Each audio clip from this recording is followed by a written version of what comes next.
近期，美国变异新冠病毒感染病例持续增加，疫情大有抬头之势。但是，以美国为首的部分西方国家政府和媒体，此刻却还在乐此不疲地掀起新一轮所谓武汉实验室泄露新冠病毒的阴谋论。与此同时，一些敢于直言并明确反对病毒泄露论的学者，却被贴上异己标签，遭到前所未有的政治打压。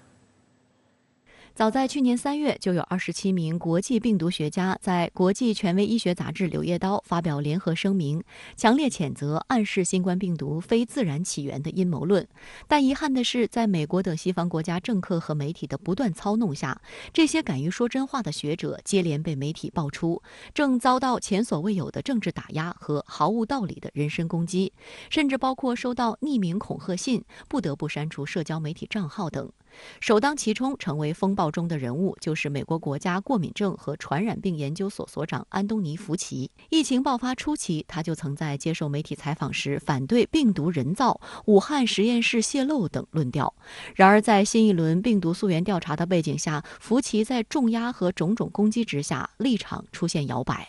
此外，今年1月曾随世卫组织专家组赴武汉进行联合溯源研究的美国科学家彼得·达萨克也正经历类似的遭遇。达萨克去年6月曾在英国《卫报》撰文呼吁不应对新冠源头采取阴谋论的态度。今年2月，当《纽约时报》等一些美国媒体大肆炒作所谓病毒泄露论后，达萨克随即在推特上辟谣称，这不是我在世卫组织任务中得到的经验。作为动物和环境工作组的负责人，我感到中国同事们是坦诚并值得信任的。我们得到了重要的新数据，也了解了更多关于病毒传播途径的信息。然而，达萨克尊重科学的诚实态度，却使他遭到来自美国政坛的威胁，不得不退出了新冠病毒溯源的研究项目。今年6月，《柳叶刀》在其官网发布声明称，达萨克已回避了新冠病毒委员会关于病毒起源的调查工作。一名在压力下不愿透露姓名的西方科学家表示，这是一场有组织的政治运动，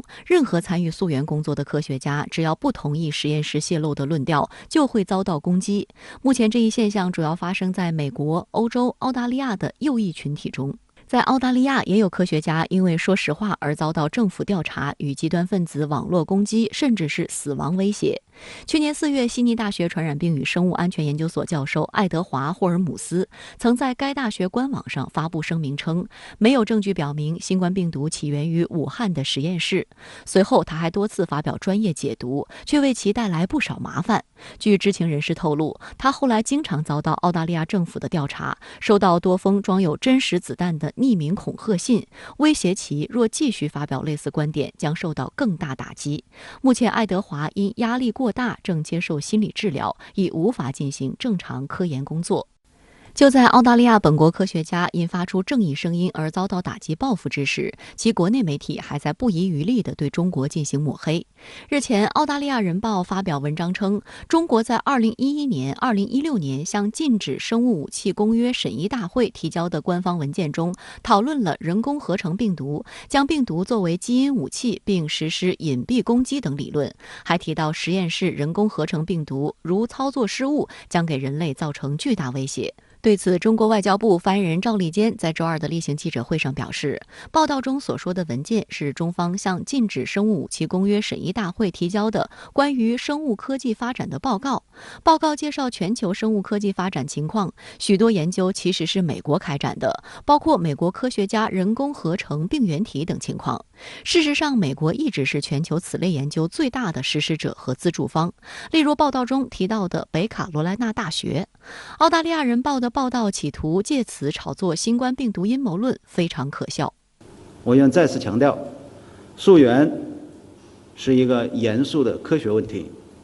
中国世卫组织联合研究报告已得出新冠病毒源于